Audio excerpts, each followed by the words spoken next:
parcel of God. No birth, no death, no caste have I. No birth, no death, no caste have I. Father, mother have I none. Father, mother have I none. I am he, I am he, I am he, I am he. Blessed Spirit, I am he. Blessed Spirit, I am he. Mind nor intellect nor ego chitta, mind nor intellect nor ego chitta. Sky nor earth nor metals am I, sky nor earth nor metals am I. I am he, I am he, I am he, I am he. Blessed Spirit, I am he. Bondage I fear not, I am free in thy joy. Bondage I fear not, I am free in thy joy. Free, oh free, Lord free, free, oh free, Lord free. In thy bliss, Lord free. I am he, I am he. Blessed Spirit, I am he. This is actually by original, is by Shankaracharya. Same thing, it says, I do not have any caste, I do not have any birth, I do not have any death. Meaning, I'm pure Atma. I am not this body. I have no caste. I don't belong to any country. I belong to God. I am he, I am he. I belong to him. I belong to him. I have no mother, no father. My father, my mother is him. I am he, I am he. I am the pure soul. I am not bonded by anything. Nothing can define me. People cannot define me. Situations cannot define me. Countries cannot define me. Religions cannot define me. Caste cannot define me. Designation cannot define me. I am free. I am free. I am free. Full of joy. I am free. Full of joy. I am free. I am he. I am he. He is mine. He is mine. So this was the meaning, bhava. And when we go into the second chapter of Bhagavad Gita, we will realize this. We are pure souls. At that time, I will definitely take the same thing in Sanskrit written by Shankaracharya, so that you get to know the Sanskrit verses also. All right, let's get into our subject. Om ajïäna-timirändhasya jïänäïjana-çaläkayä cakñur yena tasmai Shri Guruve namaha. Shri Chaitanya manobhishtam sthapitam yena bhutale swayam rupah kadamayyam dadati swapadantikam. Vandeham Shri Guru Shri Yutpad Kamalam Shri Gurun Vaishnavamscha Shri Rupam Sagrajatam Sahagana Raghunathanvitam Tam Sajivam Sadvaitam Savadhutam Parijana Sahitam Krishna Chaitanya Devam Shri Radha Krishna Padan Sahagana Lalita Shri Vishakhanvitamscha. He Krishna Karuna Sindho Deenabandho Jagatpate Gopesha Gopika Kanta Radha Kanta Namostute Tapta Kanchana Gaurangi Radhe Vrindavaneshwari Vishabhanu Sute Devi Pranamami Hari Priye Pancha Kalpatrubhyascha Kripa Sindhubhya Evacha Patitanam Pavanebhyo Vaishnavebhyo Namo Namaha. Shri Krishna Chaitanya Prabhu Nityananda Shri Advaita Gadadhara Shivasadi Gaur Bhaktavinda Hare Krishna, Krishna Krishna, Hare Hare, Hare Rama, Rama Rama, Hare Hare. Namo Mahavadanyaya, Krishna Prema Pradayate, Krishnaya Krishna Chaitanya, Namne Gauratvishe Namaha. All right. Yesterday, what we learned was what Krishna advises us. He says, Tasmat Sarveshu Kaleshu Ma Manusmara Yudhyacha Maya Arpit Mano Buddhir Ma Mevashashi Asamshayaha. He said, O Arjun, you should always think of me in the form of Krishna. At the same time, continue your prescribed duties with your activities dedicated to me. Your mind and intelligence fixed on me, you will attain me. So this was one teaching he gave us in the introduction we are learning. Then when we went further, Arjuna said, O Krishna, the system of yoga, which will come in chapter 6, Dhyana Yoga, Sankhya Yoga. O Krishna, this system of yoga is very difficult because you are asking me to control my mind, but I am also confessing to you, my mind is very restless and it's very difficult to control. My mind is more restless. It's so subtle, it is subtler than the air. So my mind is like that. So, and the method that you have spoken seems very unendurable. I can't endure that. Seems very impractical. So can you give me some practical solutions that, I can still be a yogi. I don't want to lose hopes. I still want to be a yogi. So Krishna says, he gives the most practical solution. He says, Yoginam api sarvesham. Yoginam api sarvesham. Madgatenantar atmana. Shraddhavan bhajate yomam. Same yuktatama mataha. Of all yogis, the one who with great faith always also abides in me, thinks of me within himself and renders transcendental loving service to me, is the most intimately united with me in yoga and is the highest of all. That is my opinion. So he says, think of me, always serve me. This is the easiest method. If someone is doing this, in my opinion, he is the highest yogi. Yogi means somebody who is always joined with God. His mind is never separate from God, always with God, is a yogi. That is my opinion. And then Lord further tells Arjuna, Arjun, you are in the army, you are a military man. Your duty is to protect people. You will be fighting. Yes, of course. There will be many killed because of you. But look at all the people whom you are going to protect. If you run away from the battlefield, you are not doing good to anyone. You are allowing these unjust people to rule over this country. And so many people in the future will be troubled.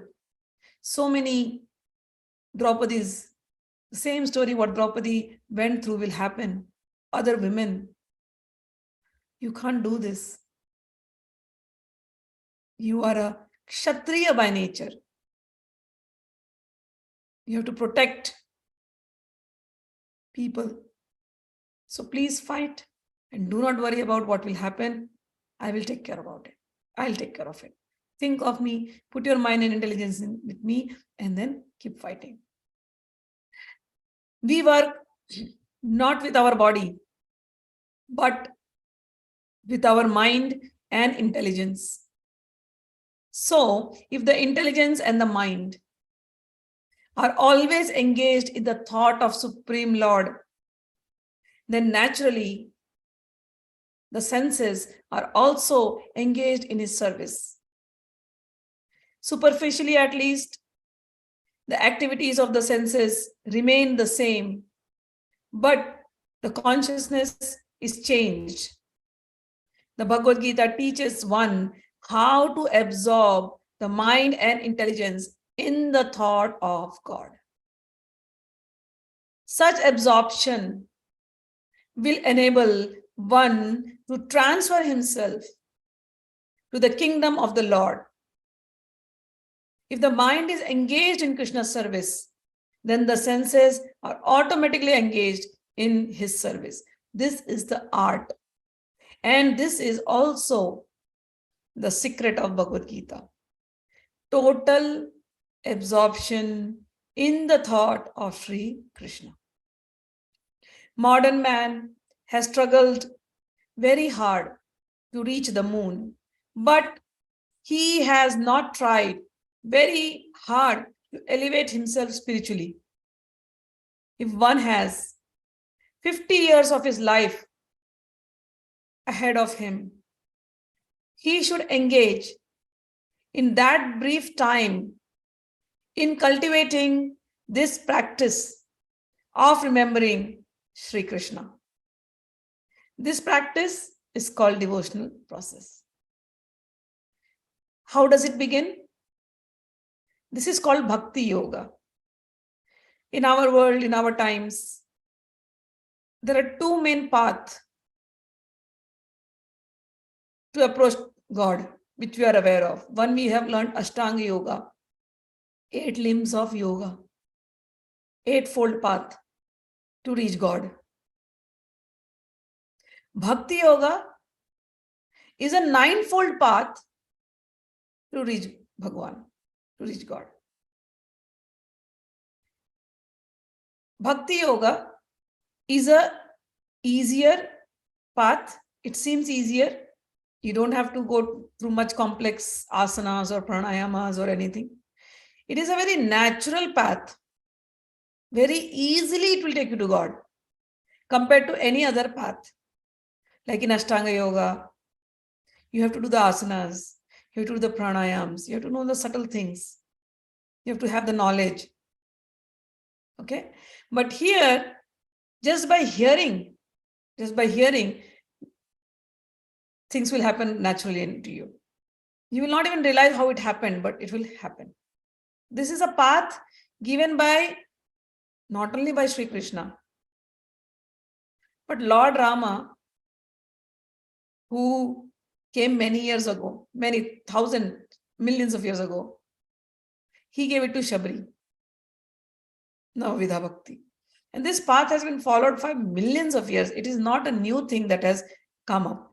Because many times people come, it happened in our time. People are talking about this. No. It was always there. So it is the 9-fold path. And it is said, what are the 9 things in there? We are focusing on Bhakti Yoga. What are the 9 things? Shravanam, Kirtanam, Smaranam, Padasevanam, Vishnoho, Archanam, Vandanam, Dasyam, Sakhyam, Atmanivedanam. Shravanam starts with hearing. First step in Bhakti Yoga is hear, listen. How much you must listen? You must listen so much that you start speaking about the same topic. Like when we hear the news, we read the news, or we participate in some gossip, in some nice worldly talks. We take so much, we relish it so much. We hear and then we want to go and talk to others about that. Munch over it. We relish inside and then we want others to relish for how many days, for years we will take up the same topic and we will relish worldly topics. How did it all start? First step you heard and now you're speaking. Even if you don't speak, it will go get into your head. You will remember it. Same thing what you are doing in the world, we are using it for Krishna. We are hearing topics of Krishna. Shravanam. We must hear so much that we start speaking about Krishna, only his topics.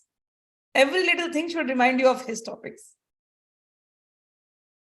You hear a song, it should remind you of him. You go for a walk in the nature, it should remind of him of you, you of him. You look at a mountain, it should remind him. You look at a lake, it should remind him. You look at an animal, it should remind him. Whatever you do, wherever you go, eating, walking, sleeping, talking, the mind has to just be in the topics of Sri Krishna. So this much you should hear. Shravanam.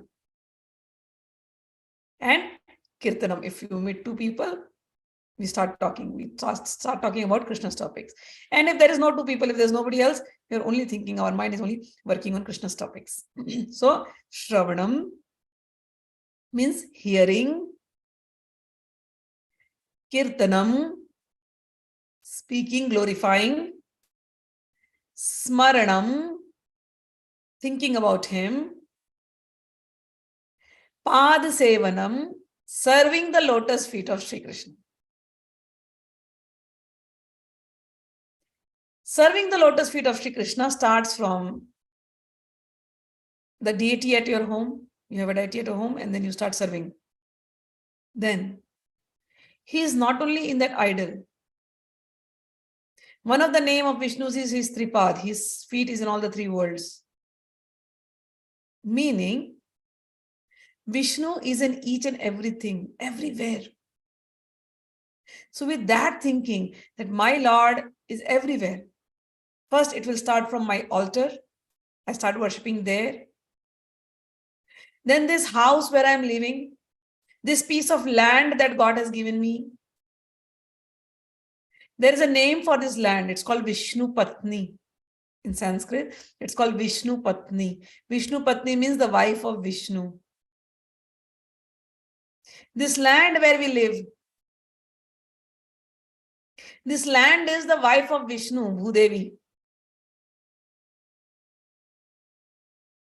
It's Lakshmi. So Lakshmi Devi, Bhudevi has given us this piece of land. So, and in this piece of land, I have a home. But this is not mine. This was given to me by Vishnu. He sanctioned it. So this is my Vishnu's land, my Vishnu's house. So my Vishnu's house, this is my Vishnu's temple. And I will serve this temple. My home is my temple. I will clean my home because this is my Vishnu's temple.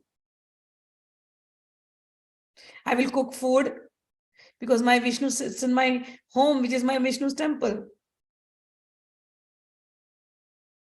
Whatever I do, whatever I buy, I first will offer it to Vishnu and then I will take it because Vishnu gave it to me. The money that is coming to me, which I am spending to buy things, that money is called Lakshmi. Lakshmi is Vishnu's wife, again, spouse. So a devotee's vision is like this. We were doing Pada Sevanam. Sevanam means seva, means service. See how the service increased now. From my altar to my home to the piece of land. If this piece of land is Vishnu Patni, then the whole of my country is also Vishnu Patni. Vishnu Patni means Lakshmi. Whole of the globe, this entire earth is Vishnu Patni. Please write the word, okay, Vishnu Patni, because when Namaja, if she wants to do that, so she'll be understanding. Okay. So Vishnu Patni. Patni means wife. So the whole of this world is Vishnu Patni. So then that devotee start thinking about the whole world. He will serve each and every person. with the same love as he has for Vishnu. That Vishnu has become Krishna for us. Or that Vishnu is just an expansion of Krishna for us. So, how do we apply this practically in our life? We hear about Krishna's stories. We glorify Krishna's stories. We remember Krishna's pastimes. And we serve each and every one with the feeling that this service is going to Krishna and Krishna is happy. My family was given to me by Krishna. So I will serve my family to the best of my capacity so that Krishna is happy. I will live every moment of my life in this manner, serving everyone. Why? Because I want my beloved to be happy. I love him. And when you love somebody, you serve him. A mother loves the child, mother serves the child, does everything so that the child is happy. A wife loves her husband, does everything so that the husband is happy. Husband loves his wife, husband does everything so that the wife and the family is happy. So for us, for devotees, Krishna is everything. We started with saying, no birth, no death, no caste have I, no mother, no father. I am he. Means I am his, he is mine, he is my father, he is my mother, he is everything to me. So I will serve everyone, thinking that my Krishna is becoming happy. Okay, so that is how you started from your home. Then comes Archanam. Archanam is chanting the stutis and then, offering him flowers, offering him whatever you have. Archanam. Vandanam, prostrating before him. Dasyam. Dasyam is the feeling that I am your eternal servant. I am your eternal servant. No complaints at all with life, at all with anyone. Happily serving everybody. Happily serving everybody. Sakhyam. Having that feeling of friendship with the Lord. Lord, you are my best friend. Sakhyam. And Atmanivedanam. Surrendering everything at the lotus feet of the Lord. This body, this mind, this soul, everything, my Lord, is yours. This is the highest stage of bhakti, but it starts from Shravanam. First you listen, and then you go up to this stage. Okay, so this is the 9 steps of bhakti. Shravanam, Kirtanam, Smaranam, Padasevanam, Archanam, Vandanam, Dasyam, Sakhyam, Atmanivedanam. Got it? All right. Now there was one question before Gaurav is writing, and before that somebody, Darius has written. Jai Shri Krishna, Jai Ma. In today's world, if Arjuna would be alive, whose side will he take? Arjuna will always be on God's side. Always. No question about that. No question about that. When you read, when we enter the first chapter, you will see Arjuna's character. He is so compassionate, so compassionate. He's so powerful at the same time, he's so compassionate. For him, Krishna is everything. So always on Krishna's side. Arjuna cannot go on any other side. East or west. Will he stay away this time? Who will Krishna support this time? Krishna will always support Arjuna. They are best friends. Why? Krishna has said that. You are my best friend. I am your best friend. And in that relation, best friends are those friends who never leave each other. They are always standing for each other. If they cannot stand for each other, they are not best friends. And Krishna says, I am your best friend. So he will always be with them. All right. Whose side will he take, east or west? Wherever there is dharma, wherever there is dharma. Externally, it might all appear as war. But internally, what is the intention behind the war? That is important. Arjuna's intention was never to have a war. Duryodhan's intention was always to have a war. When we go into the first chapter, we will discuss it in more detail. Today also, the first chapter, we were having the same discussion. Duryodhan is all about me, my. Arjuna is not like that. He thinks a lot.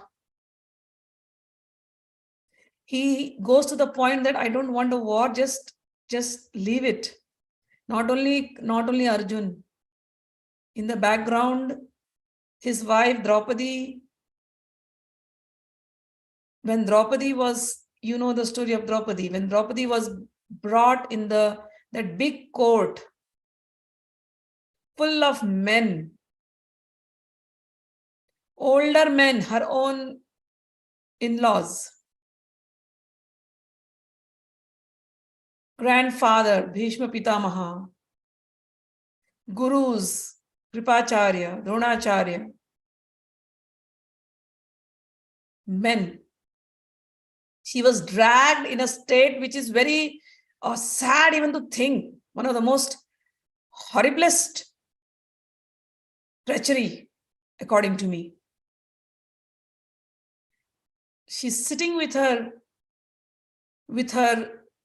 mother-in-law Gandhari and Kunti in the ladies' chamber. And the men are playing dice. And the bet is this daughter-in-law. What kind of men, first of all? Her husbands were in desperate situation. They were in a situation where they had to go through this. Call it stupidity or call it what? It happens. All of us do. All of us take stupid decisions many times, which may just backfire. This is it's a humans, we as humans, we get into such kind of situations. Same way, think of Yudhishthira and all. They were very strong, at the same time they were very naive, sometimes very simple. Sometimes they took stupid decisions also, not very correct decision if we analyze like that, you know. So this daughter-in-law is put on bet. And the other party is playing this game with full cunningness. They know they're using all kind of magic tricks. And the husbands here are playing sincerely. And they lose.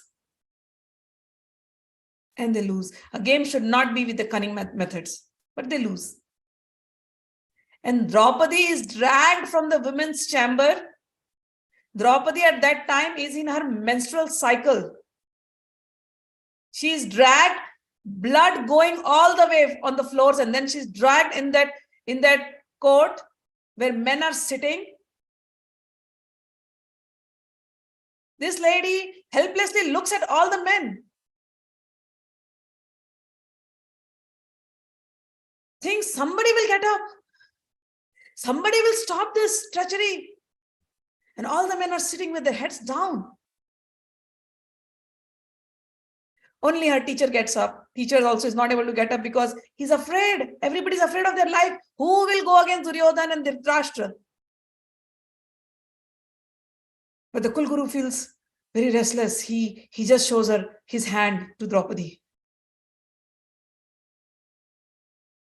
Draupadi knows he has told me, call Krishna.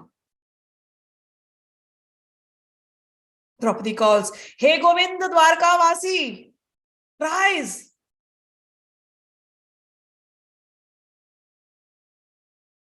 Her scream, painful scream, her voice goes into Krishna's ears, and Krishna becomes the cloth. He appears at that time. Duryodhan's brother is trying to pull, he can't do anything. Krishna protected Draupadi at that time. It is called Vastra Avatar. At that moment, Krishna said, in a court where all these people are sitting and talking dharma, their intentions were wrong, and these people definitely will be killed. They will be punished when the time comes. And I will not leave one person here. This was Krishna, God's justice in his head. The seeds of karma that they have sown, they will have to bear the fruits. So this incident happened. Many years passed. And then so many other incidents happened, one after the other. This family is going in a nice way, but the other family is just going on oppressing.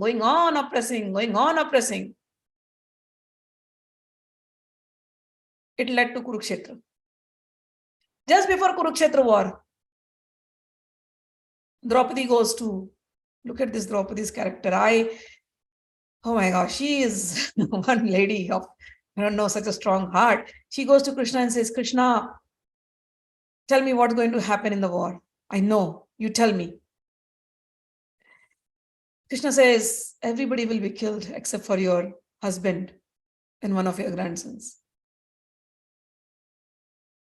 Draupadi says, Krishna, it's okay. I don't want to. I just want to forgive all of them. Please forgive it. It happened to me a long time ago. It's okay. I was the only one who suffered. It's okay. Leave it. I have forgotten it. I want to forget it. Don't go for the war. Please. Leave it. Leave it. I want peace. Krishna says, really? You want these people, unruly, crooked, kings, who did this with you? You are the queen. You were the daughter-in-law of this family, and they could not protect you. And you're allowing them to be the king. Do you think how many more Draupadis will become in future? Before saying this, think of all the other ladies who may have to go through the same thing in the same court. Do you want this to happen to other ladies? Tell me. Draupadi was like, no, Krishna. No, Krishna. Yeah, maybe what you're doing is right. But still, I suggest, please listen. Please go with the peace treaty. Krishna says, I'll go. All the Pandavas are saying, go with the peace treaty. Please talk about the peace there. Krishna goes with the peace treaty in that courtyard of such crooked men with bad intentions. And you know what happens? Duryodhan says, everybody knows, Bhishma Pitama knows he's God. Kripacharya knows, Dronacharya knows. Everybody is like, that nobody wants a war. But nobody has the guts to stand up and say. Everybody is threatened by the presence of Dhritarashtra, because Dhritarashtra is a king. Who will go against the king? He will just cut my head, and what about my family then? Nobody has the guts to stand and say. They are trying to, with only Vidur. Vidur was a person who was very strongly, he said, and what they did, they said, Duryodhan insulted Vidur. Vidur, who is the uncle, Duryodhan insulted him like crazy. He's like, you are a crow. Duryodhan is just a child, he tells to his uncle, you are a crow. A crow's habit is the person who gives food to the crow goes and just hits on the same person's head. You are like the biting dog. Somebody feeds you and you will bite your owner. This is what Duryodhan tells about Vidur. Vidur was thrown out of the kingdom. So everybody has seen what happened to Vidur. Nobody wants to stick their neck out. Krishna is talking about the peace treaty. Krishna is saying, this is what the message is from my people. Duryodhan is like, Dhritarashtra is like, no, the war is going to happen. Duryodhan is like, no, the war is going to happen. It will. And then Krishna goes to the point, he shows his real form at that moment. And this blind king Dhritarashtra, he's blind throughout his life. At that moment, Krishna gave him the divine eyes to see, to make the final decision one more time. And Dhritarashtra says, oh my God, please stop this divine eyes. Please stop this light. I am blind for life. I can't take this light. Please stop it. Please stop it. Please stop it. Krishna is like, okay, stop it. You don't want the divine light? No worries. Duryodhan, he calls his attendants, arrest this Krishna. Whatever he is doing, he is just a magician. Don't trust him. Just arrest him. Put him in the jail.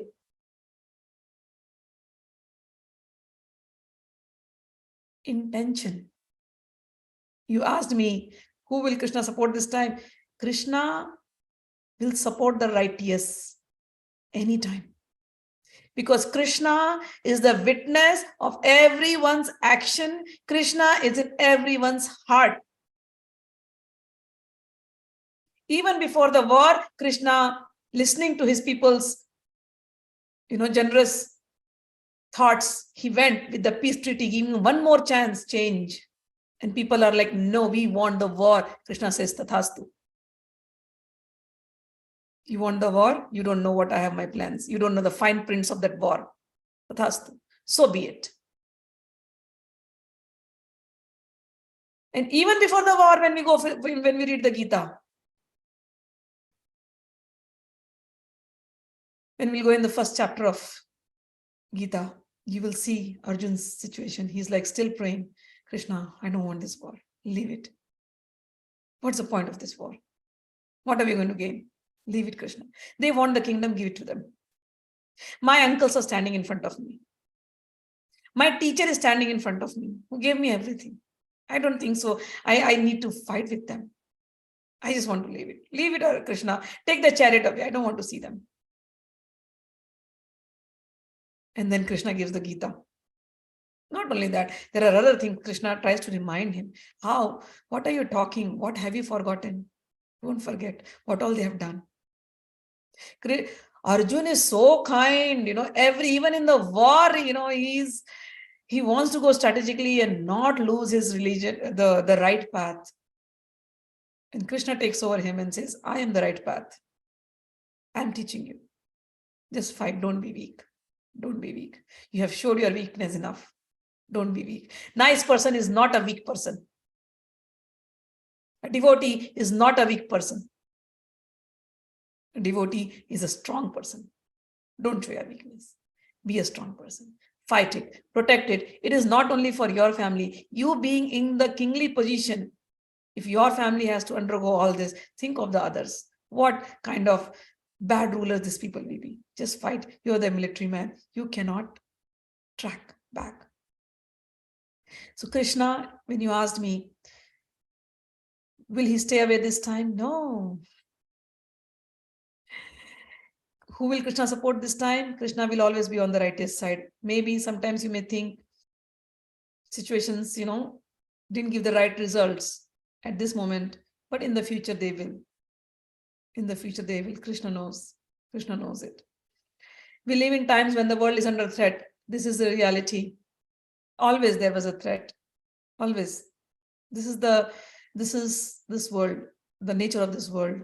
Take up any history. The war is always there. Human created it. God doesn't want wars. Men created it. What to do? This is a reality, highly delicate question, but it does visit my mind. Like you said, Arjuna needed to protect innocent people. Now innocent people are also losing their lives. I live near that place actually and have relatives who can hear the cannons over the borders. Who will Krishna support here? I apologize for the delicate question. Now I will tell you, when many innocent people are killed in this war,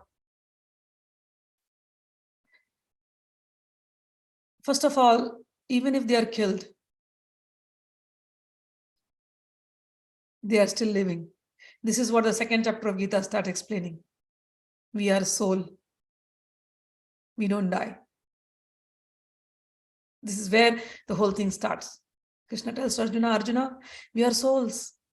Whom we are going to kill, they are also souls. Nobody will die. It is their body that is going to die. And if somebody has died in the war. Okay? It is no mistake of theirs. Innocently they died. They are liberated. They are taken to higher kingdoms, higher planetary systems. This is also mentioned. When we read the shlokas, you will come to know. I'll point out those shlokas also. Krishna says, Arjun, if you die here in the war, doing your duties, if you die, you will go to the higher planetary systems. And after that, you will come back again.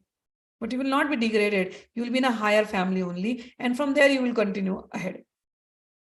And if you live, you will get the kingdom. So people, innocent people who are dying on the borders because of wrong decisions of the higher ups, the innocent people understand their bodies are only dying. Those people who are stuck in those situations, the only theory that explains is probably the karma theory, but sometimes it is very difficult to digest those theory. You don't want to hear them. It is very sad, but this is what the Vishad, it is called Vishad, sadness. This is, the first chapter is called as Arjun Vishad Yoga. Arjun goes through this same Vishad, same dukkha, same sadness. Says, what's the point? So many people will be killed. I don't want to. And this is what leads him to Krishna and Krishna's teachings. And Krishna says, don't worry. I am there. I am presiding over the war. Even if they die, none of them will die. You're talking like an intelligent person. At the same time, you have lost your wisdom at this moment because you are overcome by grief. I'm opening your eyes. Nobody dies. Everybody is a pure soul. They will go on the higher journey. I am the one presiding at this place. So Krishna is everywhere as the witness. And Krishna is taking care of all the souls who are dying in a war. All right? Same thing will happen, the first and second you will understand. Gaurav is asking, Ma, is it possible to have a physical darshan of Sri Krishna? Absolutely. Yes, Gaurav, 100%. Absolutely through Bhakti Yoga, 100% Gaurav. 100%, it's madness. You're right. But the thing is, you will be seeing it. Others cannot. He will always be in front of your eyes. He will always be talking to you. But it's only you who will be seeing it. Nobody else can. That's the only thing. So if you go and tell people, oh, I saw Krishna, people will think you're mad.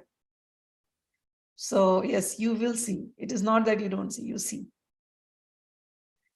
Ma, is it possible to have a physical darshan of Sri Krishna? Absolutely, through Bhakti Yoga, like Sri Ramkrishna had darshan of Ma Kali. So he practiced all the tantric methods of worship of Ma Kali. So I can't say that he purely reached to Bhakti Yoga only. He purely reached to Bhakti only. Why I'm asking is because I find there is no feedback mechanism in Bhakti Yoga or not. I find the practices of pure Bhakti Yoga too vague to work upon. You just started on the process. I will talk to you when Bhakti just overcomes you and you forget everything one day. And then you will be the one talking. I was like you 20-25 years ago, arguing till I met my gurus in Bhakti Yoga, Rajendraji Maharaj and other Vaishnavacharyas. And slowly Bhakti just overpowered me, who was criticizing everything. They just put me on the other side now. And I'm not saying it because I want to say it, because I experience it, because I live it. Bhakti is not a vague process. It is not. And if you ask me the vague process, see the 9 steps. Now think like a logician. The 9 steps starts from hearing, then glorifying, then remembering. It's not a vague process. If it was a vague process, tell me. Then why would Shukdev? You spoke about Ramkrishna Paramhans right now. Shukdev ji, remember the word I give him always. Paramhans Chakra Chudamani. The crown of the Paramhansas. The crown of the Paramhansas is talking about Bhakti Yoga. In Bhagavad, I think in Chaitanya Charitamrita lecture, I spoke about that, those shlokas.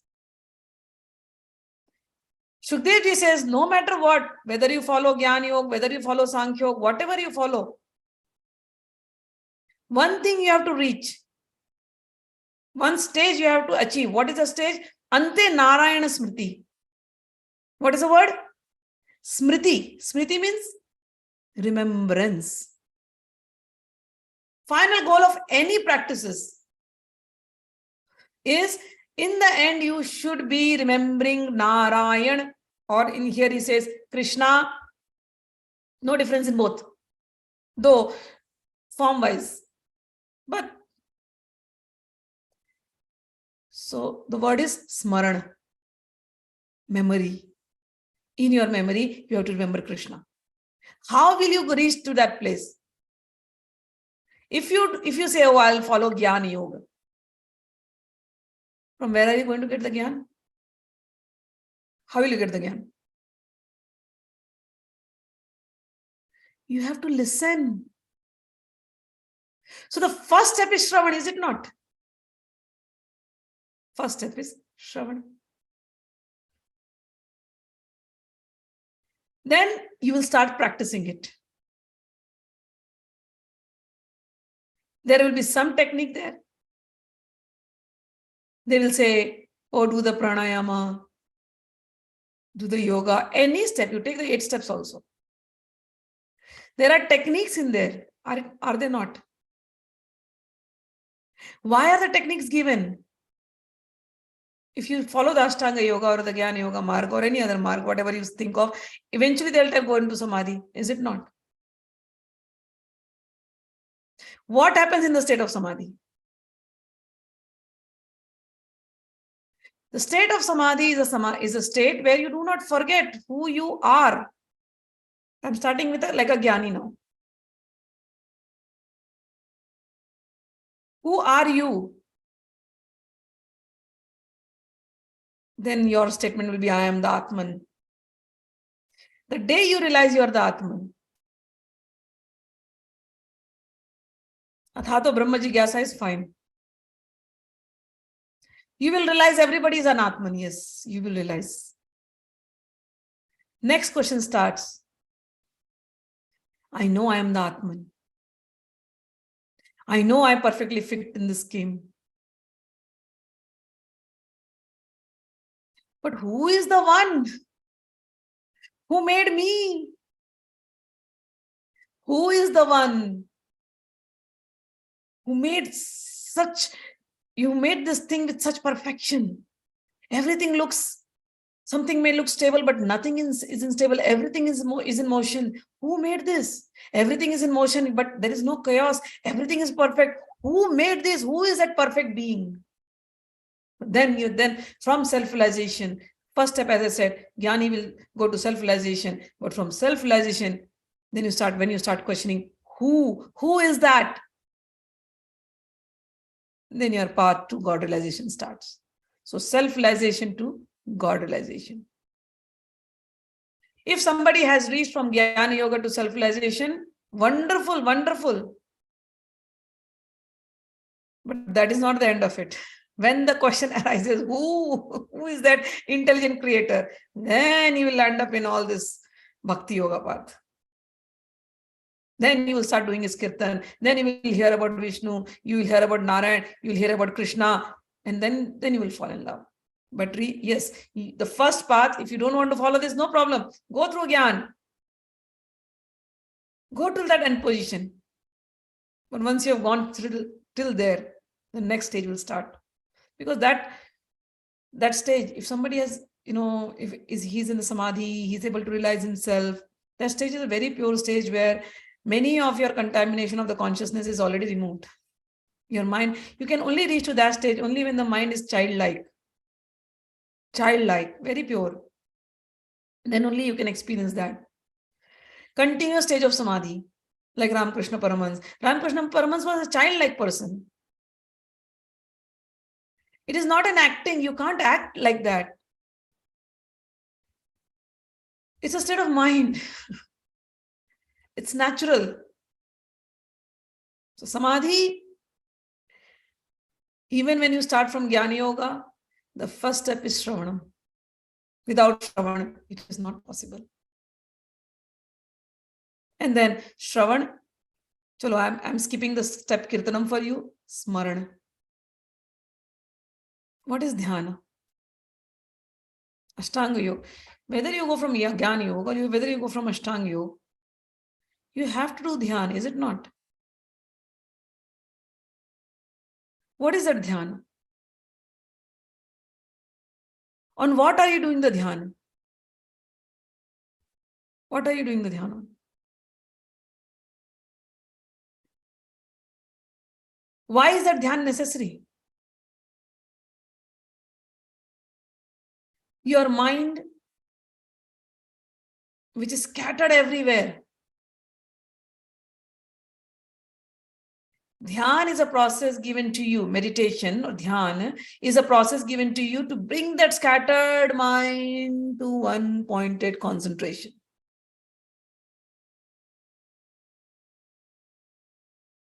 There could be many methods to that. One method they'll say do tratak. Tratak means you just focus on one point. Like, you make a black dot on the wall and just focus on that. Tratak. They have Shakti chakras. They'll say do on the tratak on the Shakti chakra. They have yantras. They'll say do the tratak. Tratak means looking at that thing. So this is one method. For somebody else, they'll say, take the mala, start chanting mantras, and start listening to the transcendental sound. Another way to bring the scattered mind to one pointed concentration on something. On something. Somebody will say, and I don't want to do this tratak, I don't want to do this mala. Give me some other method. They'll say, okay, focus on your breath. Focus on your breath. The dhyan has come. So you work hard, do the dhyan. To do the dhyan for what? To bring your scattered mind to something. When you are bringing your scattered mind to something, is it not a process of smaran? Being alert. Smaran also means being alert. Being aware. Nobody can do a dhyan if they are not aware. So that awareness on one thing. Now, what is that one thing on which you want to be aware? Whether you picture something or not, whether you have any yantra or not, whether you have any god or not, but that one thing is there by concentration, by practice of concentration, by being aware and when your concentration increases, that one thing will come to you, you will realize it, that one thing, that one person. When you realize, you'll say, oh, that's me. But again, as I said, first query was done, that's you. Then the second stage will come, that's me in everybody, in everything. You've expanded the Brahman realization state. Yes. But that Brahman is everywhere. From where has this Brahman come? Then comes God realization. Then comes this. Then when that question starts coming, then you go back to the books. It becomes very easy later on. In the first part, if somebody has reached to this state, very easy.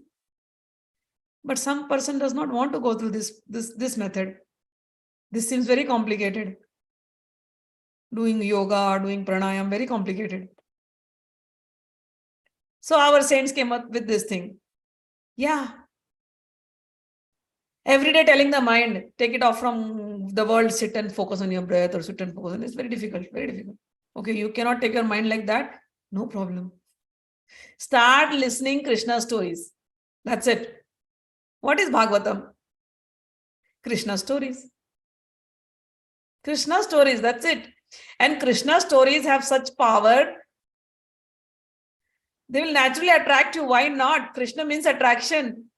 They will attract you so much that you will forget the world. You will want to sit for hours together and keep listening to Krishna stories. This is the magic of Krishna's words. When we are reading the Bhagavad Gita, we just sit. For me, like 1 hour just goes away. From morning, I'm doing Bhagavad Gita.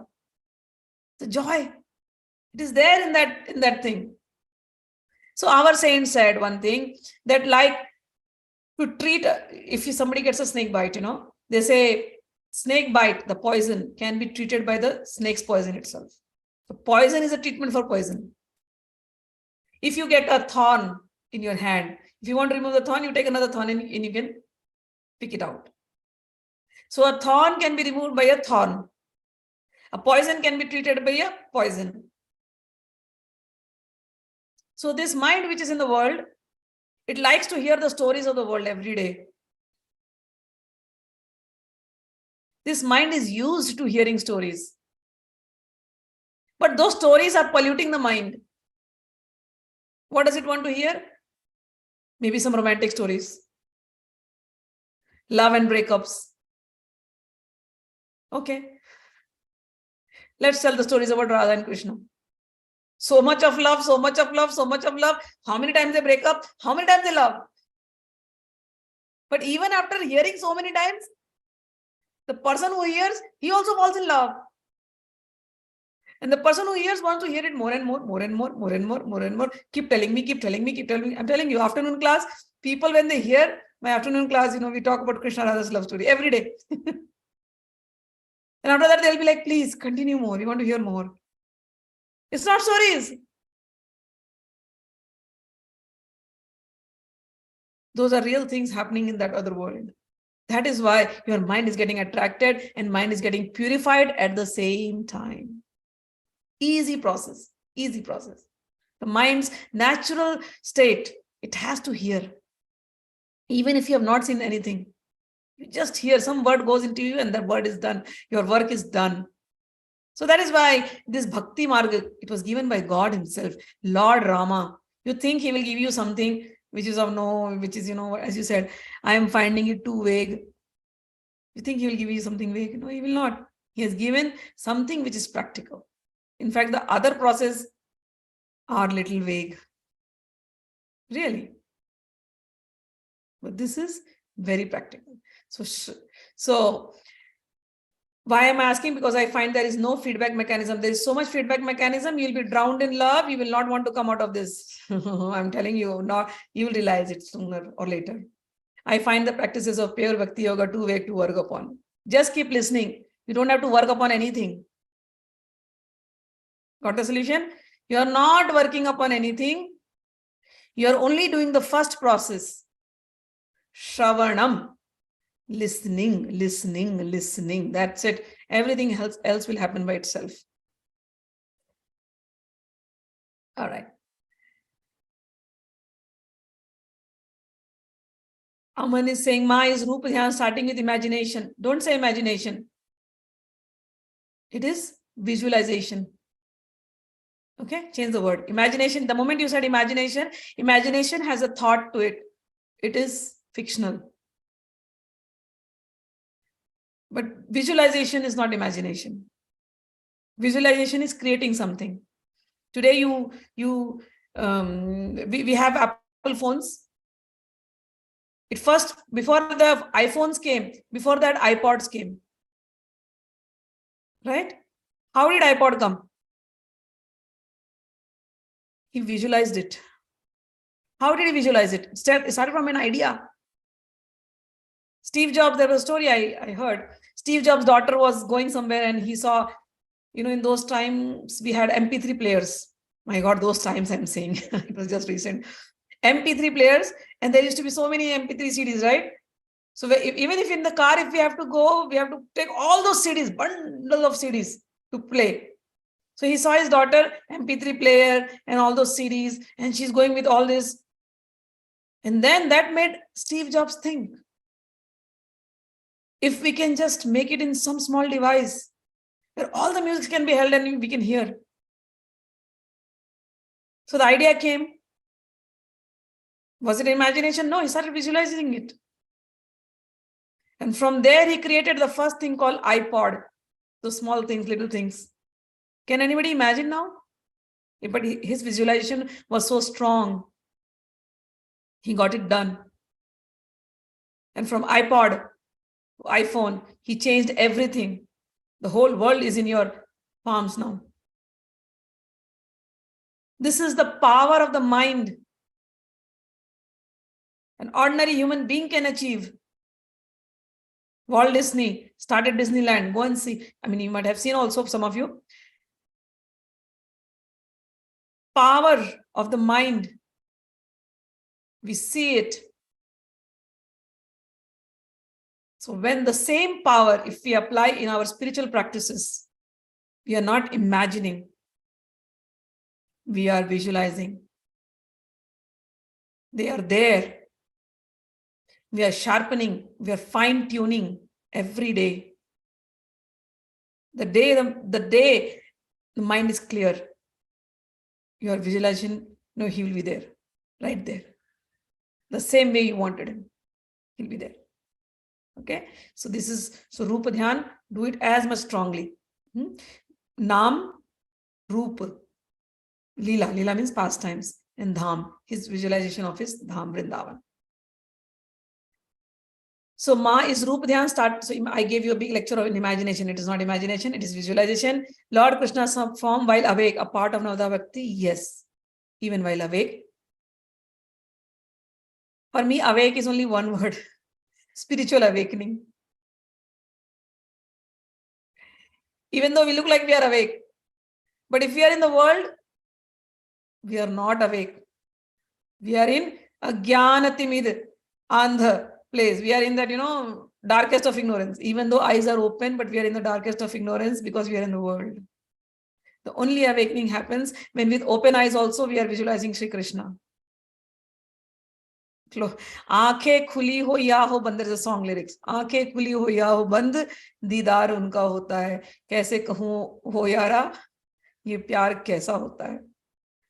गौरव तुम्हारे लिए ये, कैसे कहूँ हो प्यारा, भगवान से प्यार कैसा होता है.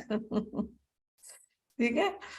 All right, so there is this, I was just mentioned a song, it's a lyrics in Bollywood song, it says, whether I keep my eyes open or whether I keep my eyes closed, I only see him, my beloved. How do I explain what love is? It is such a state of madness. It starts from visualization and then it becomes real. And whether I'm sleeping or whether I'm awake, he and me are never separate, all the time together. So this is, yes, Aman, what you are understanding is right. This is even while awake, if you visualize him as your best friend, that is a part of Navdha Bhakti. I have heard some Rasik saints talk about this. Could you please elaborate on this aspect? Bata diya, I have told you.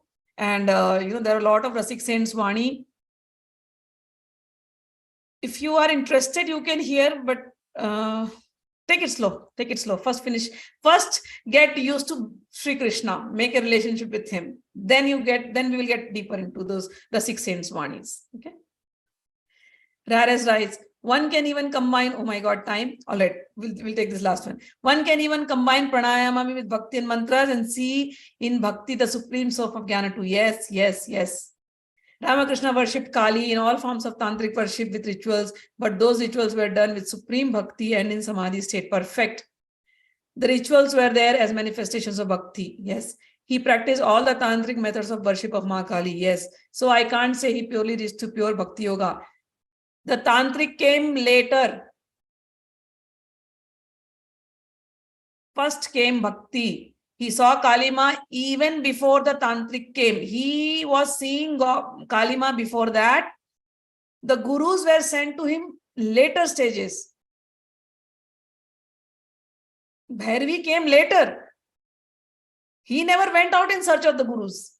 The gurus were looking. Gurus were given instructions in their divine, from the divine, that please go and meet Ramakrishna and teach him this. Because he will be teaching to others. He'll be showing to others. So the tantric The tantric came later. His bhakti was first. And with his bhakti, he had already realized, when you read the stories, when he was young, somebody told, look at the sun for 3 days and then you will see God. He was so mad, he just went and looked at the sun for 3 days standing there and she didn't come. Crying. She's not coming, she's not coming. This is bhakti. He didn't know any rituals. From his heart, he was crying. And then one day he went and he was serving to Ma. Ma is not coming to eat. He goes crazy. Are you real or are you unreal? I'm going mad. Why are you not coming out? Eat with me. And in the state of madness, ecstatic madness, he goes, he's so mad at that time that she's not coming. This life is worthless. Does she exist or does she not exist? I do not know. Who am I? I don't feel like living. It is a useless life. And he goes and Kali Ma's murti, the idol is having that dagger or something. He just goes and picks up that sword and says, I'm going to hit myself right now in the state of madness. That is bhakti. Unmad. It's called unmad. Madness. And when he was going to do that, at that same time, Kali Ma appears. Leave that aside. I'm sitting with you. And every day she's coming and sitting and he and her are eating food together. People who see outside, they don't realize. They are thinking, oh, the murti is standing there. This person is sitting down and he's offering some food and eating it himself. He's offering some flour and putting it on himself. Nobody's understanding his state of mind. Madness. That is bhakti. He realized all that. But for him, she was a mother. Always a mother. Tantric Bhairavi came. Bhairavi showed him the tantra. And he said, you are seeing her always as a mother. But she is also a wife. She's also a girlfriend. She's also a Kameshwari. Your feeling for her is always like a mother, but this mother is in different form. She's also the Brahman. And there was a ritual which was shown to him. And in that ritual, he's seeing a man and a woman together. But Ramkrishna's vision is so pure. Even after seeing that, he gets into the form, Kali, my mother, my mother, my mother. So everything was experienced by him. He was an untouched soul from, like no lust in him, no kamini, no feeling of any woman in him. That was how pure he was. But the tantric came, the Bhairavi came to show him that the world is not like this. How pure you are, this world is not like that. And you will be getting, in future, all your disciples will be coming from family background, from other background, from lusty backgrounds, but they also need to be pure. And they can be purified. So Bhairavi's teachings was different. That came later in his life. Same way Vedantic Totapuri came later in his life. But he saw Kali Ma first with bhakti alone. Read the gospel. Not gospel, I would suggest kathamrita.org. Go to that website and all the 5 books. They have Kathamrit, 5 books translated in English. It's like a drama. Please read that. You will understand what Ramakrishna was. Okay. Bhakti Yoga generated those rituals are not done with the mind. There is no contradiction between. There is no contradiction between most bhakti. Yes, actually in the higher stages, there is no contradiction. Okay. All right. Ma, your afternoon classes being shared on YouTube? Some of them, yes. Is Radha Shyam and Gopal Tapni Upanishads playlist those afternoon classes? Yes. Gopal Tapni Upanishad is an afternoon class. And then older classes will be Geet Govind. And then Radha Ras Sudhanidhi playlist is there. So you can go to the Radha Ras Sudhanidhi playlist, Geet Govind playlist. Hit Chaurasi is also there. But now Gopal Tapni Upanishad is currently going on. It happens India time, early morning, 5 o'clock. Okay, so today it will be there, only on Saturdays. Okay. Aman writes, thank you, Ma, for wisdom always. You're always welcome. Raris writes, thank you for today's satsang and stories and teachings about Krishna. Was a very intense session for sure. You're welcome. Jai Krishna, Jai Ma, Namajya. Okay. All right. Thank you. You've written all the words. So I think we will end up the class here now and we will continue tomorrow. Okay. Jai Ma, Hari Bol. Hari Bol. Thank you, Ma. Jai Shri Krishna. Jai Shri Krishna. Hari Bol.